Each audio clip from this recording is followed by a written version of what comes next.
तो दोस्तों Indian navy के एक 30 ईयर प्रोजेक्ट था जिसका शुरुआत तो साल 1999 में हुआ, लेकिन समाप्ति शायद साल 2029 तक ना हो सके, क्योंकि दोस्तों इस प्रोजेक्ट के अंतर्गत इस 30 साल के अंदर इंडियन नेवी के लिए करीबन 24 नए सबमरीनों को बेड़े में शामिल करना था, जिनमें अब तक केवल 6 ही सबमरीनों को इंडियन नेवी के बेड़े में शामिल करना पॉसिबल हो पाया, जबकि बाकी के सबमरीनों को लेके इवेंट टेंडर प्रोसेस भी संपूर्ण करना पॉसिबल नहीं हुआ। और दोस्तों अब बताया जा रहा है कि जो प्रोजेक्ट 75I सबमरीन का प्रोजेक्ट है वो भी एक तरीके से अनिश्चितता के अंदर चला गया है, क्योंकि इस प्रोजेक्ट से लगभग सभी देश अपने आप को बाहर कर चुका है। पर दोस्तों एक तरफ जहां पे प्रोजेक्ट 75I अनिश्चितता के अंदर है, तो वहीं पे इस दरमियान अब प्रोजेक्ट 76 को लेकर चर्चा हो रहा है। दोस्तों आज के इस वीडियो में आप लोगों को ब्रीफली प्रोजेक्ट 76 के बारे में बताऊंगा, मतलब ये प्रोजेक्ट 76 असल में क्या है और इस प्रोजेक्ट के अंदर भारत क्या करना चाहता है। तो डिटेल में इन विषयों के बारे में जानने के लिए वीडियो के आखिर तक बने रहिए और चैनल को सब्सक्राइब और वीडियो को लाइक जरूर कीजिए। तो दोस्तों कल्वरी क्लास या फिर बोले तो प्रोजेक्ट 75 सबमरीनों के समाप्ति के बाद इंडियन नेवी अपने बेड़े के लिए 6 डीजल इलेक्ट्रिक नेक्स्ट जनरेशन के सबमरीन चाहता था, जो बेसिकली प्रोजेक्ट 75I या फिर कहते हो प्रोजेक्ट 75 इंडिया के नाम से पहचाना जाता है। इस प्रोजेक्ट के अंतर्गत 6 एडिशनल सबमरीन इंडियन नेवी को मिलने वाला था, जो कि इंडियन नेवी के ताकत को और मजबूत करता। पर दोस्तों अब बताया जा रहा है कि इस प्रोजेक्ट में शामिल हुए 5 कंपनियों में से 4 कंपनी ऑलरेडी प्रोजेक्ट से पीछे हट चुका है, जिनमें सबसे पहले स्पेनिश कंपनी नेवेंशिया, जबकि उसके बाद जर्मन कंपनी थुसनकुरुप मरीन सिस्टम, फिर रशिया के रूबिन डिजाइन ब्यूरो और आखिर में फ्रांस के नेवल ग्रुप भी इस प्रोजेक्ट से अपने आप को बाहर कर चुका है। कारण है आइदर उनके पास भारत की आवश्यकताओं को पूरा करने के लिए टेक्नोलॉजी का अभाव होना, या फिर प्रोजेक्ट के कुछ ऐसे क्लॉज जिसे उनके द्वारा उनके देशों के नियम के हिसाब से पूरा ना कर पाने का असमर्थ होना। और दोस्तों इस कारण से अब project 75I single vendor condition में फंस चुका है, मतलब ऐसा कंडीशन जहां पे केवल मात्र एक ही कंटेंडर है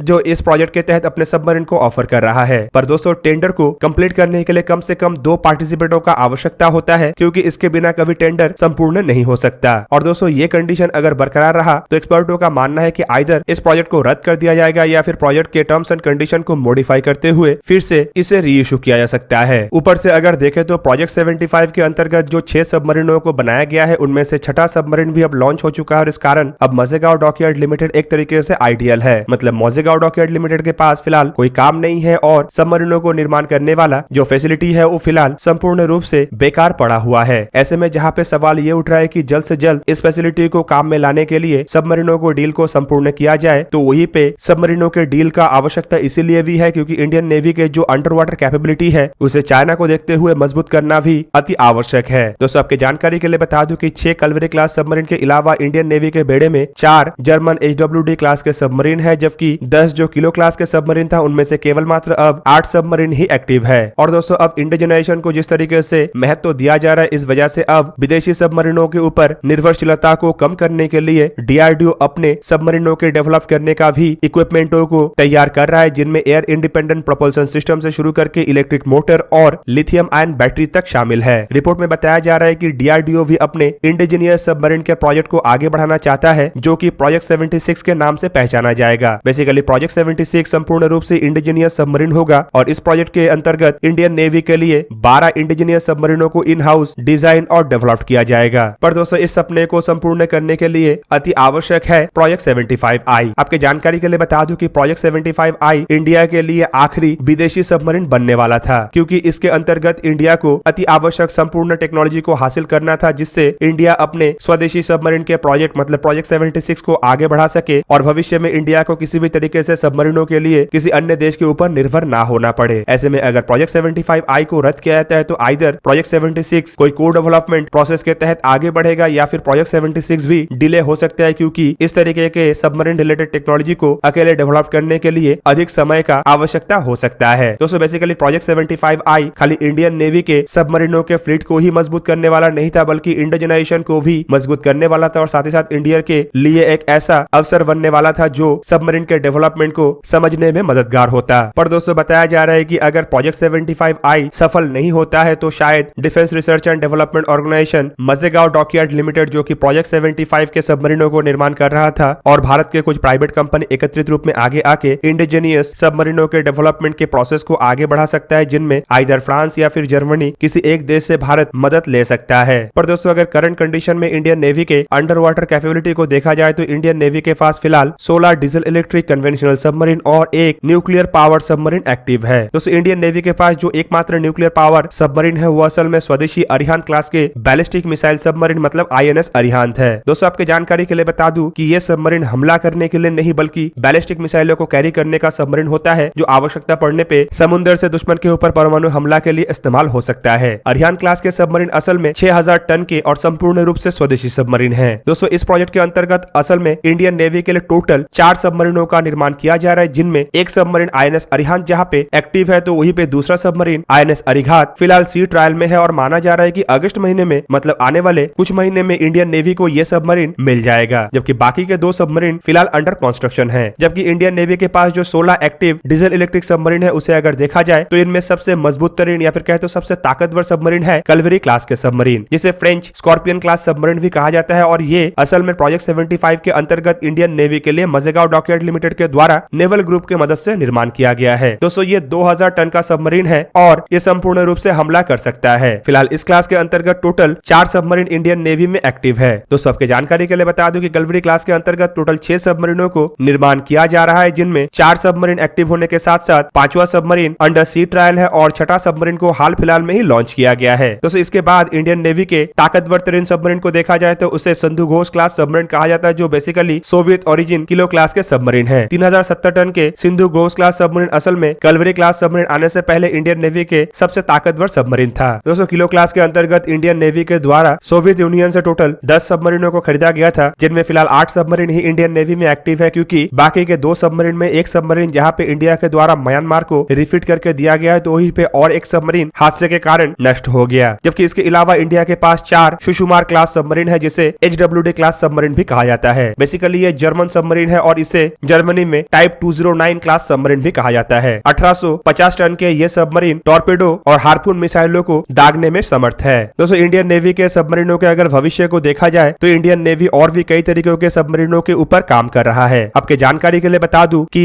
न्यूक्लियर पावर सबमरीन के बेड़े को मजबूत करने के लिए इंडिया के द्वारा और एक अकुला क्लास के सबमरीन को रशिया से लीज में लेने के लिए ऑर्डर प्लेस किया गया है, जिसे कि चक्र 3 के नाम से इंडियन नेवी में शामिल किया जाएगा। दोस्तों असल में ये न्यूक्लियर पावर अटैक सबमरीन है और करीब करीब 12,770 से 13,800 टन वजन के ये सबमरीन होगा, जो संभावित इंडियन नेवी को साल 2025 में डिलीवर किया जाए। न्यूक्लियर पावर अटैक सबमरीन के बेड़े को मजबूत करने के लिए इंडिया के द्वारा एक इंडिजिनियस प्रोजेक्ट को भी आगे बढ़ाया जा रहा है, जो कि प्रोजेक्ट 75A या प्रोजेक्ट 75 अल्फा के नाम से जाना जाता है। रिपोर्ट के मुताबिक 6000 टन के संपूर्ण स्वदेशी न्यूक्लियर पावर अटैक सबमरीन होगा और बताया जा रहा है कि पहला सबमरीन को शायद साल 2032 में इंडियन नेवी के बेड़े में शामिल किया जाए। दोस्तों अरिहंत क्लास के सबमरीन के बाद इंडिया के द्वारा और एक उससे भी भारी और उससे भी बड़े आकार के बैलिस्टिक मिसाइल सबमरीन के ऊपर भी काम किया जा रहा है, जिसे S5 क्लास के सबमरीन कहा जा रहा है और रिपोर्ट के मुताबिक ये 13,500 टन वजन के सबमरीन होगा और इस प्रोजेक्ट के अंतर्गत टोटल 3 सबमरीनों को निर्माण करने का फिलहाल प्लान बनाया जा रहा है। और दोस्तों प्रोजेक्ट 75I और प्रोजेक्ट 76 तो है ही, जबकि इसके अलावा छोटे आकार का भी 2 सबमरीनों को इंडियन मरीन कमांडोज के लिए निर्माण किया जाने का एक प्लान को आगे बढ़ाया जा रहा है, जिसे स्विमर डिलीवरी व्हीकल या फिर मिडगेट सबमरीन कहा जाता है। बेसिकली ये 150 टन के काफी हल्के वजन का सबमरीन होगा और स्पेशल मिशनों के लिए इस्तेमाल होगा। जबकि दोस्तों इसके अलावा वीडियो के आखिरी में मैं आप लोगों को एक छोटा इन्फॉर्मेशन देना चाहता हूँ जो प्रोजेक्ट 76 इस नाम से जुड़ा हुआ है। बेसिकली प्रोजेक्ट 75I को ही पहले प्रोजेक्ट 76 भी कहा जाता था। रिपोर्ट के मुताबिक सबसे पहले इसे प्रोजेक्ट 76 नाम दिया गया, जबकि इसके बाद इसे बदल के प्रोजेक्ट 75A और आखिर में बदल के प्रोजेक्ट 75I किया गया। पर दोस्तों इस बात को लेके भी कई तरीके के मतभेद है और कई तरीके के रिपोर्टों में इसे झुटलाया भी जाता है। तो दोस्तों ये था आज का वीडियो। अगर आपको वीडियो अच्छा लगा तो लाइक कीजिए और मेरे चैनल को सब्सक्राइब कीजिए और साथ में बना हुआ बेल आइकन को भी प्रेस कर दीजिए ताकि आप मेरा वीडियो देख पाए सबसे पहले। जय हिंद।